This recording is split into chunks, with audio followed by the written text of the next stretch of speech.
Hello, this is Designing Yourself. I'm Paul McAleer. And this is Whitney Hess. And I am excited about our topic. Very, very excited. And here's why. Because we're talking about cleanliness. And I am a clean person. I am not a fan of messes.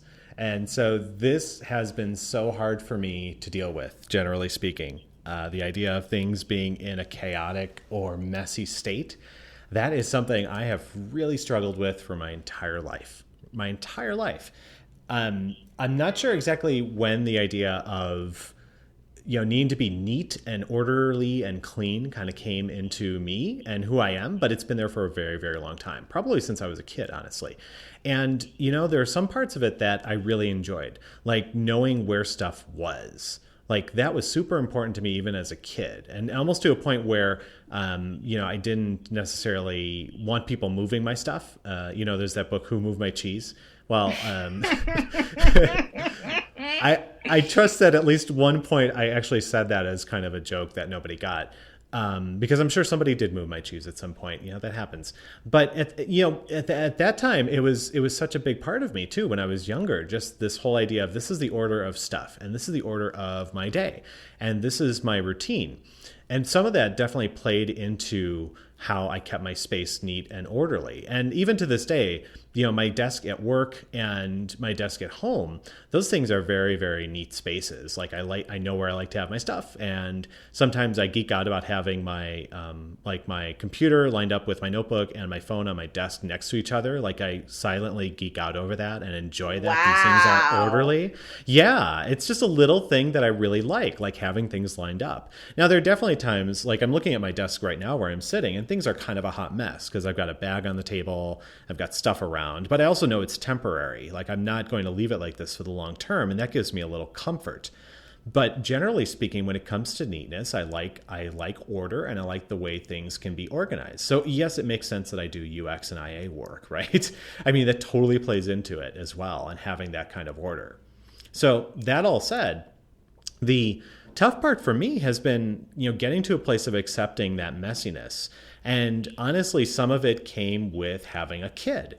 And I mean, no slam against my son at all, but he's a kid, and kids will just leave stuff anywhere and everywhere. Like they don't care, and they don't have to care. And I love that, genuinely. But the whole idea of, take off your socks. Okay, now your socks, one's in the living room, one's in the kitchen. Okay, that's not where they go. They go back in your room, or they go in the hamper, to be precise.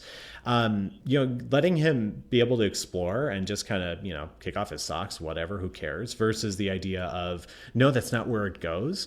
That, for me, has been the interesting and fun struggle. Because there are definitely parts of me that pull and say, no, this stuff really needs to be neat, and it needs to be over here. And then there's also the part of me that's like, well, you know what? Who cares? It's not a big deal anymore. That's all been augmented over time. I mean, the other part of it is also living with another person.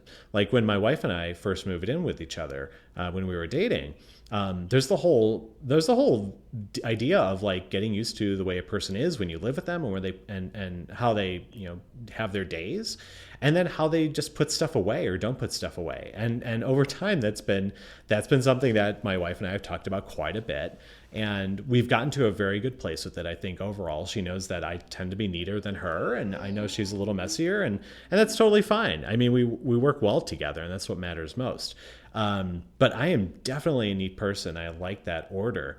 But just getting to a point where I can say, it's important to me, but it's not the end all be all. That's been the change recently, for sure. So I am curious, very curious, if you consider yourself a neat person or not. And I think I know the answer to this, but I'd like you to surprise me, maybe.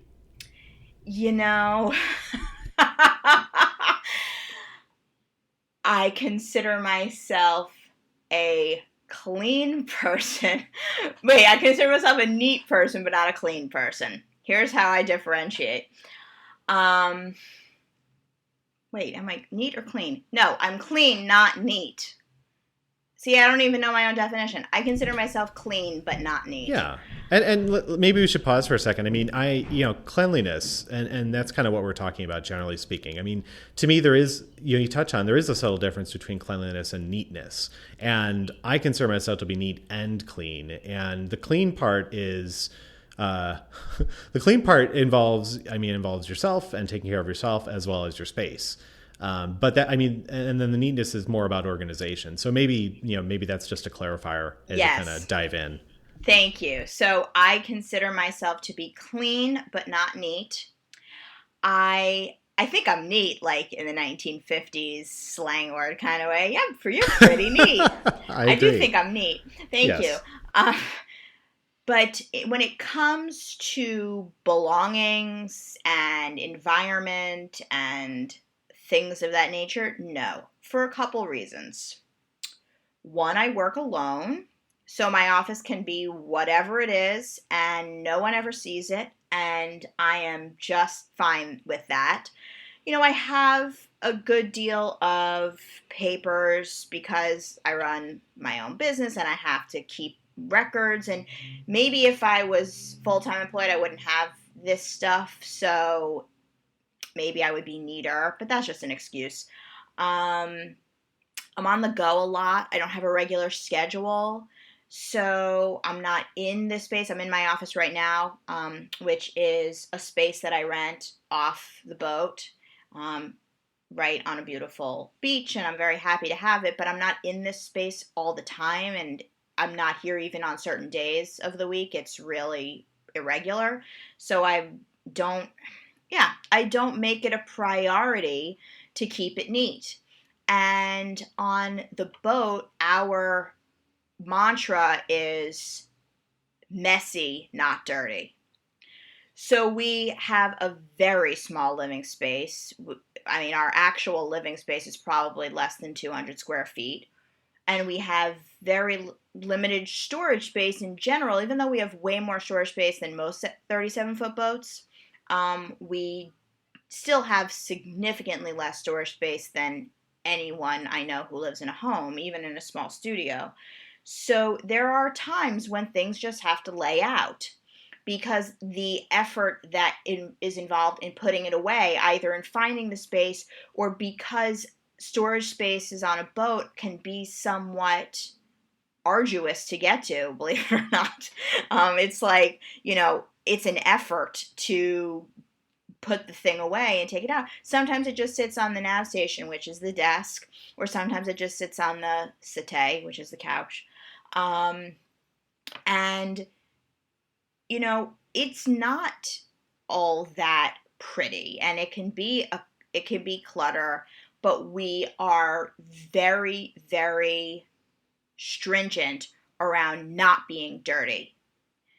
We clean up dust all the time. We're always vacuuming / dust busting. We don't leave dirty dishes in the sink for very long. The galley, which is a kitchen, is often, we're always cleaning that. We're not the type, and I've never been the type, to leave like pizza crust in the open pizza box on the coffee table when I go to sleep at night, that kind of thing. Like that image of like the guy who is broken up with, he's heartbroken and he hasn't left the house in a week in a movie. Like that guy, I've never lived like that. I care very much that like there isn't hair on the floor and that the mirror is wiped and that kind of thing. But clutter, yeah, I actually do feel that there's more clutter in my life than I would like for there to be. And as you're describing, having your books well aligned, or your notebook and your pen and your everything's well aligned, that the idea of that gives me great pleasure, thinking that I could live in that space. But the reality is that creating that space, the idea of what it would take to actually do that myself, feels very overwhelming. And it doesn't feel like something that I would enjoy, because I imagine that you have to put a lot of energy into it. Do you not? Yeah, there is a lot of energy that goes into it. And there's a couple of things there. First is that I just always just assumed that was part and parcel with being me. So I didn't really notice the energy and the amount that I was using on organizing things or putting things away or things like that. Um, and the other part of it too is that, yeah, it can be very overwhelming. The idea of, organize your life, and you can buy a book that will help you do it. Though we'll reference a book in a couple moments, I'm sure. That idea is really daunting because it's like, holy crap, I have too much stuff in my life to organize it all. Like, that seems like it's overwhelming, and it is overwhelming. And so the idea of being completely organized, to me, is one of those fascinating things that everybody, including me, chases, but we never truly attain. And I don't feel that we'll get there either, because life is messy by definition and default. Now, we can organize stuff, and we can organize our belongings and things as we see fit. We organize websites, for goodness sake, right? But when it comes down to it, there's always going to be something that comes in and messes it up. So then it's a matter of, well, how do we deal with it? That messiness, and what do we do about it? Now, one of the things that I noticed the other day was that I was making some eggs in the morning for breakfast, and in our new kitchen, we have it's a tight kitchen, not tiny small, probably not like a boat, frankly, but normally what I would do, although maybe it is, although normally what I would do is, when I crack open some eggs, crack them open, pop open the trash, throw the shells right in the trash right away. Like, that's how I do eggs, and now everybody knows, and that's very exciting information. Now, the other part of it, though, is that, well, now we've got a trash can instead of an open one that was in a drawer. So that's actually a little more of a pain, and it's not right where I'm cracking the eggs, and I don't want to spill egg guts all over the floor or stuff like that. So that is less convenient for me to do, right? And I'm thinking about the convenience of doing that as well as the messiness of it. Like, those are things that actually came into my head. I'm like, well, this isn't going to work anymore. So now what do I have to do? Well, I stole a thing from Rachel Ray with a garbage bowl. Just got out another bowl and put all the stuff in there, the eggshells and stuff, and there you go. And Bob's your uncle, and I cooked up eggs and everything was fine. And later I threw it out. Like, that type of thing to me is almost a contained mess. Like, it's like I know where the mess is going to be until I can deal with it later, which is not necessarily a bad way to be, I suppose. But in those moments, like, the thing that I notice is that even when I'm doing something like preparing eggs and making a meal, I like to clean as I go along. Like, that's something I like to do. I think I like to do it. At least I do it, and I've never really questioned it much. But it comes down to, like, when I'm done with this portion of the recipe, go ahead and throw something out. Like, if I don't need it anymore, or put the dirty dishes in the sink or whatever, just get them out of the way so I have more space to concentrate on the next step. And to me, there's a fine line between just kind of, doing that stuff and staying clean and maybe neat, and then letting that kind of run that moment and that experience too. And I think that, to me, is also, something we talked about recently with self-restraint. That's something there where I feel I need to practice that sometimes and kind of turn down that volume dial, as we'd put it, and just kind of let it go in those moments. And there are parts of me that fight that big time because they want everything to be super neat. But I can get to a point now where I'm just like, well, this isn't important to me right now. Like, first I got to make breakfast that I can clean up. Yeah. And it's not that big a deal. I'm really glad that you brought up food and also the relationship to self-regulation when it comes to cleanliness. Because when I think about my cleanliness, even though I might not be nearly as clean of a person as you, I know for a fact that I'm not. And as a self-employed person, and any self-employed people who are listening can probably guess what I'm about to say next. Sometimes you just don't have to shower every day. So there might be ways in which I'm really, literally not as clean as you. But there is something that is very important to me when it comes to cleanliness, and that is clean food. I don't talk about this a lot, I guess. I am very, very passionate about eating local, organic, sustainable, seasonal food. And in particular, I'm very passionate about eating fresh food. Because of that, we do not have frozen things in the house. We don't eat packaged food, processed food. If it comes in a box, we're probably not eating it. Look, I have, and so I'm glad you brought up the self-regulation piece, and I'll go into why that means cleanliness to me and what that's about. But I will, before I delve in, say I love a bag of M&Ms as much as the next person. I love an Oreo cookie.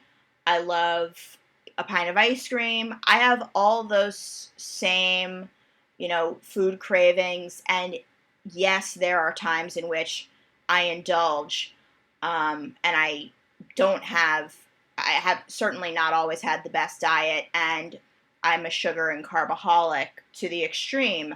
So I am not turning my nose up to any of that by any means. But I will say that in the last couple years, we have spent significantly more time making those junk foods than buying them, because I can get way more satisfaction and just as much comfort from eating a box, so to speak. I put heavy quotes around that. A box of chocolate chip cookies that we make at home, that we know exactly what the ingredients are that are in them. And they're just as delicious, and they're just as indulgent, and they feel just as much of a cheat. But at least we're not also, and for me in particular, that I'm not also ingesting chemicals or additives or anything artificial, which is so important to me. And so I'm going to get on a soapbox for a little bit, and I apologize in advance. I believe in eating clean. What I mean by that is that I want to put food in my body, because that's what a human body needs, not product. And so if it is not made in a kitchen, I do not eat it. If it is made in a factory, it's not food. And therefore it is garbage the moment that you are putting it in your mouth, and it is just going to leave the residue of garbage in your body. This is not a thin thing.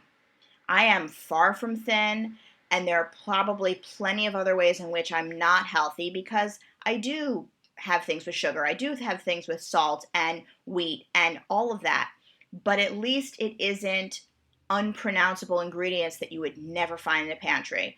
So to give you a little backstory, I grew up in a family, I'm an only child, my parents do not cook. My dad is a great cook, but he never did. They're entrepreneurs, they worked long hours, and we had takeout every single night of the week. And the pantry was filled with every neon, bagged, boxed thing you could possibly imagine. And McDonald's was a many time a week event, and I ate shit my whole growing up. I went to college, and then I was on my own, and I ate shit. And I got very sick eventually. And I, even as a young 20-something on my own, I was forced to cut out Coke, which I had been drinking like by the 32-ounce morning, noon, and night from when I was probably 5 years old. I eventually had to go to the hospital because I had such bad acid reflux. I had to cut out Coke, then I had to cut out coffee. I have had no caffeine in almost 13 years. I eat chocolate, but not a lot. And even with cutting those things out, then I found just that sugar was making me sick, wheat was making me sick, all these foods were making me sick, but it actually wasn't that stuff. It was all the stuff that gets added to it. So eating clean became a huge passion of mine, totally out of necessity. Not because I necessarily was principled about it, or I've become that, but it was because I was being sick. I was getting sick. And now when I think of being a clean person, that to me is where my mind goes immediately. So your mind went to your environment and you are very clean in that way. And I can see, and you're just like a clean dresser and you present yourself as being very clean. I don't present myself that way. I'm kind of schlubby. I wear wrinkled shirts. Like I see photos of myself on stage at speaking gigs. Like I'm like, why was my shirt that wrinkled or rolled up that way? I'm not externally that neat as we've been saying, but I internally incredibly clean just in the last couple of years. And it's been a remarkable difference. It's given me so much energy. And I imagine that, whereas I feel like, the energy that would go into having a neat workspace is way more than I'm willing to invest. I imagine that you get more energy out of having a neat workspace because you don't have the mental clutter and the whatchamacallit, what's that thing called? The Japanese art of cleanliness. Oh, it's a Marie Kondo book. It is a Marie Kondo book. No, but it's the magic art of tidying up. Is that right? Yeah, no, but what's the term called? Oh no, I don't know. Oh my God, it's right on the top of my tongue. It's gonna come. I don't know. People are gonna be like, people are thinking of it right now. They know it. Feng Shui. Feng Shui. Yes. So I imagine that the energy in your space is more nourishing to you because there aren't all these blockages that you've created that I probably have. But I get mine energy, and I consider myself to be a very energetic person, emotionally, mentally, maybe not physically, despite the lack of caffeine in my life, because I am so clean internally. And just like the word cleanse, like people that might do cleanses out there, juice cleanse or a fast, that really gets all the toxins out of the body. There is something to be said for being clean internally and the energy that can provide you in your life. Getting off my soapbox now. Thanks for the opportunity. Well done. So that's a really interesting idea. And there's a lot of stuff there. But I think the things that resonate with me the strongest are this idea of the external versus the internal. And I think for me, given where I've been and where I am to a degree, it stands to reason that I would focus on the external stuff. Because for a long time, I judged myself on my possessions and my things in my life. And I know that in a newsletter recently, I kind of half joked about how when we first moved out to Denver, I only had like 5 or 6 shirts. And that was hard for me to deal with because it was not my collection of shirts, for instance, right? And to be fair, I don't feel like I have a large mass of shirts, like one of those closets you see on TV where it's an entire room with a sink and a dresser and everything in the closet. No, I totally don't have that. I feel I have a decent number, but that all said, that pulls into the neatness and cleanliness a little bit, right? You pulled it in too, like with dressing a certain way and the like, and all these constraints and the external spaces that we have and how much those affect us. So I feel that's pretty important. That's where a lot of the focus that's where a lot of the focus I've looked at has been, where it's a matter of, okay, what can I do to make my space neat? How can I organize this kitchen in order to be, efficient and make sense and things like that? What's going to make sense for us and not just me, but my family too? Like all of those things are factors that go into it too. The stuff that I feel you're talking about is a counterpart to that, but more about the internal, as you say. It is more about, okay, what am I putting into myself? You're choosing to put things that you deem clean into yourself. So that's a very interesting notion, right? It's something I've heard as well. And I don't know if I can't say I fully agree with it because I agree with the principles of it, but I also realize that the reality of my situation is such that I won't drop everything and go to clean eating tomorrow. That's something that I don't feel would be practical for me. Instead, what I try to do is more of a gentle approach with myself when it comes to food. There are times when I mean, you mentioned it too, like indulge or have some sort of food, that's not optimal. Sure, that totally happens. But for me, I just try to be gentle with myself about it and recognize that, okay, in this moment, this is the best decision I can make given what I've got. Like if I'm in a situation where I'm super duper hungry, maybe at a conference, and, I didn't bring anything with me, then I'm up for what they've got. And I have to make the best choice for me based on what's available. And frankly, eating and figuring out what to eat can be a whole topic in and of itself, because it's really damn hard. And there's a lot of factors as to why. But it's hard as a grown up to figure out how to eat, which is really weird to think about and to say, but I feel that way strongly. That all said, it's still a matter of choosing what's going to be best for you in that given situation. And I think that does tie into this idea of cleanliness and neatness and clutter and dirt, right? I think you and I both agree dirt kind of sucks and we're not big on it. We don't go for it. And boy, I can't stand it. Although when I first moved out into my first apartment, my bathroom was kind of a mess. And my wife pointed that out to me too.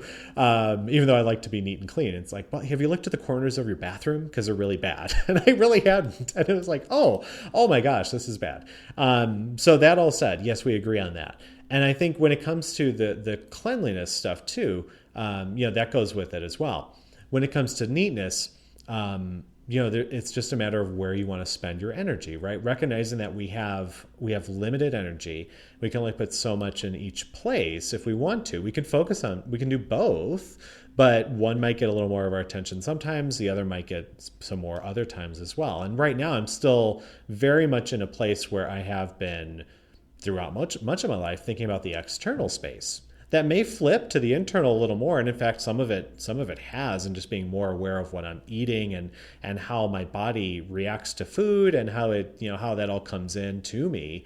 But I haven't really associated that directly with cleanliness, so that's a really intriguing idea. I like that idea a lot. It's the internal and the external again, and how they kind of work together. And I will say that about practicality, you're very right. It is more harm to tell yourself it has to be this way under all circumstances than it is to just go with the flow and do your best. Because that negativity towards yourself and that I don't know, dogmatic approach hurts more than it helps. But I'm reminded of a very specific example. Not long after I decided that I was going to really go the distance and change the way I eat, Frederick and I were on a road trip. Just like conferences are impossible for people who are choosing to eat a certain way, so are road trips, because the food you want is so not available anywhere on the road. Almost by design, it would seem. And we were at the only deli type place, grab and go place we could find. We had a short time to stop, and Frederick grabbed, a sandwich and a bag of chips and a drink and whatever very quickly. And I swear it was a half an hour that I was standing there looking in the deli case, looking up at the menu sign, walking of the few small aisles of this place, looking at the back of every package, and I was impossible. I wouldn't eat any of the fruit that was in the basket because it was conventional fruit, and I'm not going to eat anything with pesticides. I wouldn't eat any of the chips that they had on the shelves because they all had artificial additives. I wouldn't eat any of the meats in the deli case because it was all boar's head, and boar's head has additives, and it isn't sustainable farming. I mean, I was like one thing after the next, and I was wasting so much time that eventually Frederick just got very frustrated with me, even though he understood why I was doing this. And in many ways, he was changing his eating habits too. He just left and went in the car, and I gave up And I left. And then for the next leg of the trip, I had nothing to eat. And I was starving. And I am sure that did not make me a very pleasant road trip companion. So because of my dogmatism, if that's a word, or my dogma, I went hungry, and it hurt me because I'm sure that whatever the next stop was, when I finally got something I was willing to eat, I probably ate twice as much as I needed to. So what you're talking about with practicality and with self-regulation, even when it comes to cleanliness, is critical, because, to borrow your word, being gentle with ourselves is the most important thing there is. Cleanliness is godliness. Fine. That may very well be true, that the more pure we are internally and externally, makes us more connected to others, to the universe, but we have to be connected to ourselves as well, and that requires being kind.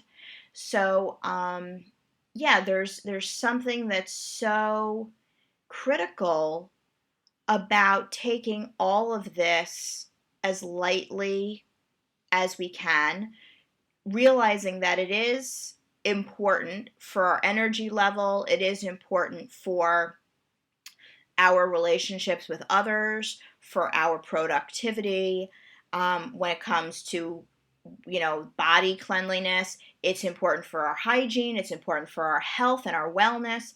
All of this is true. But what I'm really taking away from this is that with everything, it's the middle way. And if right now you're looking at a desk that isn't as neat as you like to keep it, but that's because you're in transition in your life, then so be it.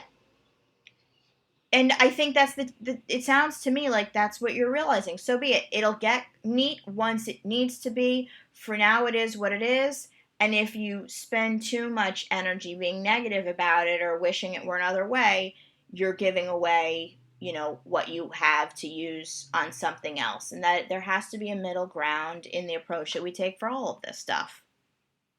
That's right. And it's important for us to recognize that everything's temporary, right? And we've talked about that before. Nothing lasts forever. So there are times when these things will be more important to us and resonate more, and we might want to organize our whole lives inside and out. And there are other times where we say, you know what, screw it. It's going to be a mess and I'll deal with it another time. And both are totally fine, as well as that middle way where sometimes we say, yep, these messes are great. Or this time I'm not going to have my ideal food situation with me, but it's cool because the other times I do, and things are neat over here and the like. And it is again, as always, it comes down to balance. But it's important for us to recognize when we're doing these things, really understanding why we're doing them and what's motivating us to do them. And I think that's where it all starts. And then from there, you can choose, what you want to devote your time to and your energy to, just like anything else. And, you don't have to be a super neat person if you don't want to be. It's not a big deal. It's shown as a big appealing thing, I'll admit. Like, we have television shows around them and reality shows where people straighten up people's lives, and there are books and seminars and webinars and people who do this for a living. Like, it's an actual thing, which is amazing to me and fascinating and kind of geeky cool. But it's also something where, hey, if you're into your stuff and it doesn't include that, totally fine. There's no judgment here. And it's super important to just recognize that, like, this is not something you absolutely have to do. And it's, I think the most important thing is just living your life. and if it includes wanting to be neat and having a straightened up place or clean eating or anything along those lines, that's cool. But it's also dependent upon what works best for you, as always. Yeah, and I would hope that if anything, the takeaway from this discussion is, if you're feeling low energy, perhaps a place to begin is to look at your environment and your intake, your food intake. What surrounds you and what goes inside of you has a big impact on how good you feel and how productive you are. And so, maybe it's just a matter of keeping that dial at 5 and we can turn it down to super cleanly when or super clean when we're able to, and sometimes we have to dial it up when it's not convenient to or it's not realistic, but then we dial it back to 5 and we stay somewhere in the middle. I'm saying on a volume of 1 to 10. Sure. We keep it somewhere in the middle, and we aim for as good as can be, and I guess that's all we can expect, right? That's right. That's right. So you don't have to be neat if you don't want to be, and if you do want to be, that's great. That's kind of the moral of the story. But the last thing I'll say is to mention again. I know we mentioned it earlier, and I know it was on another episode when we were talking about clothes and straightening up. But Marie Kondo's book, the Magic Art of Tidying Up, I believe that's what it's called. I might have got my words wrong. I'm so sorry. Excellent book. Great book. Made me think about stuff in quite a different way, and that was true for my wife as well. So when it comes to stuff, that's the current thing that I find really fascinating and interesting, and it really resonated strongly with me too. I will second that. I read the book as well, and we have very limited belongings as it is, given the very limited space we have. But after reading that book, I was able to go through the boat and toss like 2 huge black industrial-sized garbage bags worth of stuff, donate one, and recycled another as a result of this very quick read. Yeah. So I strongly recommend it. Second your recommendation for anyone who does, even if you feel like you're already neat, there's a lot of great tips in there. So yes, it's a good one. It's a good life-changing magic of tidying up. Yes, that is it. The life-changing magic of tidying up. That's I never get it right. I want to put art in the title, but art is in the subtitle. That's why. So there you go. Oh, there you go. Anyway, Whitney, this has been great. Thank you so much for talking with me about another wonderful topic, one of them that was very close to my heart. Thank you so much. And as I embark on a road trip later this week, I hope to be gentler with myself and the food choices that I make. So thanks for that. You bet. Be gentle, okay? Okay. Talk to you soon. Bye. Bye. Our thanks this week to our transcript sponsor, RightPoint. RightPoint is a digital agency specializing in user research, custom UX, and creative for brands. Headquartered in Chicago, RightPoint also has offices in Denver and Detroit and provides their services throughout the country. For more information, visit rightpoint.com.